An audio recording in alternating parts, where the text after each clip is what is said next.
Llojet e agjerimeve. Allahu nuk ju dënon nëse betoheni pa qëllim, por do t'ju dënoj për betimin që po e bëni me qëllim. Kompensimi për atë është të ushqeni 10 varfanjak me ushqim mesatar, me çka e ushqeni familjen tuaj, ose t'i vishni, ose t'i lironi nga robëria. Por kush nuk ka, le ta agjëroj 3 ditë. Surja Maide 89. Kurse si të mos ju nënshtrosh atij, por bën sejdë dhe afroj Zotit tënd. Surja Alak ajeti 19. Lutja e pejgamberit në fillim të Rexhepit. O Zot, na bekon në Rexhep e në Shaban dhe na mundëso ta presim Ramazanin. Usam ibn Zejdi i ka thonë pejgamberit alayhis salam, nuk e kam vënë re të kesh agjëruar në asnjë muaj tjetër si në Shaban. I që përgjigjur, ky është muaji që kanë lënë anash njerëzit, edhe pse është në mes Rexhepit e Ramazanit. Në këtë muaj i shkojnë veprat Zotit të botëve, ndërsa unë më shumë ti dua që veprat e mia të shkojnë derisa jam duke agjëruar. Transmeton Nesaiu, Ahmedi, Abu Davudi dhe Ibn Huzejme.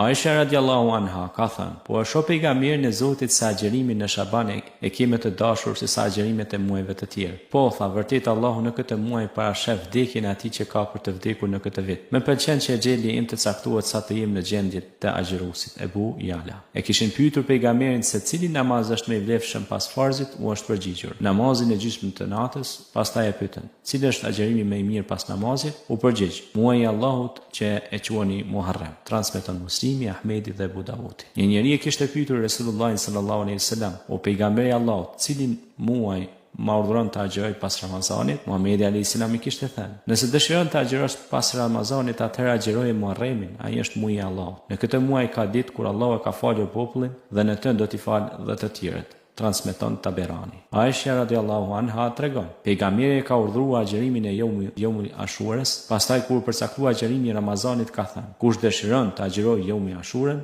le të agjërojë, e kush nuk do, le të hajë. Transmeton Buhariu. Ashabët e pyetën pejgamberin për agjërimin e ditën e Arafatit e ai u tha: agjërimin e ditën e Arafatit i shtyn të gjitha mëkatet e bëra vitin e kaluar dhe ato që do të bëhen në të ardhmen. Transmeton Muslimi. Ebu Katade transmeton se ashabët e kishin pyetur pejgamberin për agjërimin e sehenës dhe ai u ishte përgjigjur: kjo është dita në të cilën kam lindur unë, në të cilën jam zgjedhur për pejgamber dhe në të cilën më është dërguar shpallja. Transmeton Muslimi. Agjërimi më i dashur për Allahun është agjërimi i Davudit alayhis salam. Ai një ditë agjëronte, një ditë hante.